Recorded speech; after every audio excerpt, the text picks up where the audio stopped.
नमस्कार। आज के इस नए विश्लेषण में आप सभी का स्वागत है।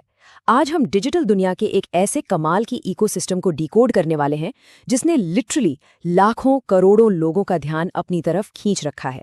हम बात कर रहे हैं इंटरनेट पर मौजूद रहस्य यानी मिस्ट्री कंटेंट की। बिना किसी देरी के चलिए सीधे डेटा पर आते हैं और समझते हैं कि आखिर इस ट्रेंड के पीछे का असली खेल क्या है। सबसे पहले जरा इस मैसिव नंबर पर नजर डालिए, 8,78,360। ध्यान दीजिए, ये कोई छोटा मोटा आंकड़ा नहीं है। ये अनसोल्व्ड इंडिया नाम के चैनल के सिर्फ एक एंकर कंटेंट का व्यू काउंट है। टॉपिक क्या था? दुनिया की 7 सबसे रहस्यमयी जगहें। जरा सोचिए, लगभग 9 लाख बार सिर्फ इस एक अकेले टॉपिक को देखा गया है। ये नंबर खुद ब खुद बता रहा है कि लोगों के बीच इन अनसुलझे रहस्यों को जानने की कितनी जबरदस्त भूख है।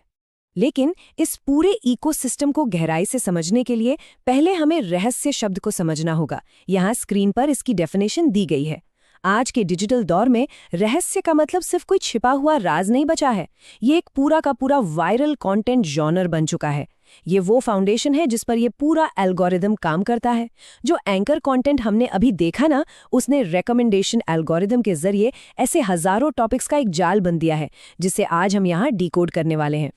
अब इस स्लाइड में जो सबसे ज्यादा दिलचस्प बात है वो ये है कि ये टेबल इस एल्गोरिदम के बिखरे हुए डेटा को कितने बढ़िया तरीके से ऑर्गेनाइज करता है। एक तरफ देखिए, कैलाश पर्वत के रहस्य पर 15 लाख व्यूज हैं, इम्पॉसिबल प्लेसेस पर 13 लाख व्यूज, उसके बाद क्या रामायण असली इतिहास है, इस पर 11 लाख व्यूज, और फिर हड़प्पा सभ्यता या कांगो के जंगल, इन पर भी लाखों व्यूज। कमाल की बात है ना? ये साफ दिखाता है कि दर्शकों की क्यूरियोसिटी किसी एक सब्जेक्ट तक बाउंड नहीं है। तो चलिए अपने पहले हिस्से की तरफ बढ़ते हैं, प्राकृतिक दुनिया के रहस्य। हमारी ये जो नेचर है ना, वो जितनी खूबसूरत है उतनी ही अनसुलझी और वाइल्ड भी। अगर हम एक डिजिटल मानव विज्ञानी की तरह इन ट्रेंड्स को देखें तो पाएंगे कि दर्शक ऐसी जगहों के बारे में जानने के लिए सबसे ज्यादा बेताब रहते हैं जहां वो खुद नहीं जा सकते, जैसे कांगो के जंगल और वहां के खतरनाक जानवर, या अमेज़न जंगल के छिपे हुए राज, और वो उत्तरी सागर जिसे 1000 जहाजों का कब्रिस्तान कहा जाता है, या फिर धरती के 6371 किलोमीटर नीचे आखिर है क्या। ये सब सुनने में ही कितना मिस्टीरियस लगता है ना। और ये चार्ट इस बात को बिल्कुल परफेक्टली इलस्ट्रेट करता है। ये डेटा साबित करता है कि खतरनाक जगहें और नेचर की अजीबोगरीब चीजें आसानी से लाखों व्यूज ले आती हैं। जैसे इस इम्पॉसिबल प्लेसेस वाले टॉपिक को ही देख लीजिए, सीधे 1.3 मिलियन व्यूज। उत्तरी सागर वाले टॉपिक को करीब 5,39,000 व्यूज मिले हैं, और धरती के गहरे रहस्यों पर 3,56,000 व्यूज। यानी नेचर के खतरे लोगों को स्क्रीन से बांधकर रखने का एक अचूक तरीका बन चुके हैं। चलिए अब आगे बढ़ते हैं और देखते हैं कि ये इकोसिस्टम आगे कैसे बनता है। हमारा दूसरा पड़ाव है इतिहास और पौराणिक कथाएं। ये इस डिजिटल इकोसिस्टम का दूसरा सबसे बड़ा पिलर है, हमारा बीता हुआ कल। यहाँ हम 2 अलग अलग नजरियों की सीधी तुलना देख सकते हैं।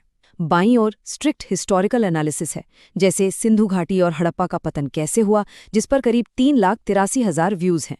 और ठीक इसके सामने दाईं ओर पौराणिक और धार्मिक कथाओं पर आधारित कंटेंट है, जैसे क्या रामायण असली इतिहास है, जिसे 1.1 मिलियन यानी 11 लाख व्यूज मिले हैं। यहाँ हम पूरी तरह निष्पक्ष रूप से इस डेटा को देख रहे हैं, और डेटा साफ बताता है कि धार्मिक और पौराणिक रहस्यों को जानने के लिए दर्शकों का झुकाव कहीं ज्यादा बड़ा है।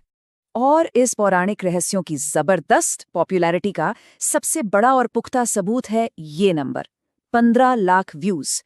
ये व्यू काउंट एक ऐसी डॉक्यूमेंट्री का है जो इस सवाल का जवाब ढूंढती है कि आखिर आज तक कोई कैलाश पर्वत की चोटी पर क्यों नहीं चढ़ पाया। यहाँ नेचर का खतरा और हमारी धार्मिक मान्यताएं दोनों आपस में मिल जाते हैं, और यही संगम इस कंटेंट को डिजिटल दुनिया का सबसे ज्यादा देखा जाने वाला टॉपिक बना देता है।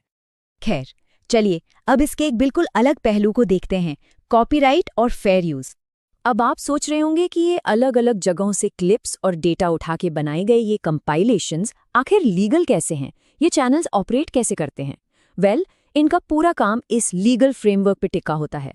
जैसा कि आप इस कोर्ट में देख सकते हैं, कॉपीराइट अधिनियम 1976 की धारा 107 के तहत आलोचना, टिप्पणी या न्यूज रिपोर्टिंग जैसे कामों के लिए फेयर यूज की अनुमति दी जाती है। ये कोड अपने आप में बताता है कि इन क्रिएटर्स के लिए ये फेयर यूज नियम कितनी बड़ी लाइफलाइन है। इसके बिना तो ये जॉनर टिक ही नहीं सकता। लेकिन यहाँ सबसे अहम बात ये है कि खुद क्रिएटर्स भी ये मानते हैं कि ये रास्ता इतना आसान नहीं है। जैसा कि इस चेतावनी के दूसरे हिस्से में लिखा है, सिर्फ एक डिस्क्लेमर लगा देने से आप कॉपीराइट क्लेम से पूरी तरह बच नहीं जाते। आपको सच में फेयर यूज की गाइडलाइंस को फॉलो करना पड़ता है। कहने का मतलब ये है कि भले ही इन रहस्यों पर करोड़ों व्यूज आते हों, लेकिन इनको बनाने का जो आधार है ना, वो बहुत ही नाजुक है। इस विशाल इकोसिस्टम को चलाने के लिए रूल्स को बहुत ही सावधानी से हैंडल करना पड़ता है। तो इन सारे तथ्यों, नंबर्स और लीगल बारीकियों को देखने के बाद हमारे सामने एक बहुत ही गहरा सवाल खड़ा होता है। आखिर इन अनजान और अनसुलझे रहस्यों में ऐसा क्या जादू है जो हर दिन लाखों लोगों को बार बार इन डिजिटल मिस्ट्रीज की तरफ खींच लाता है? क्या ये मानव मनोविज्ञान की वो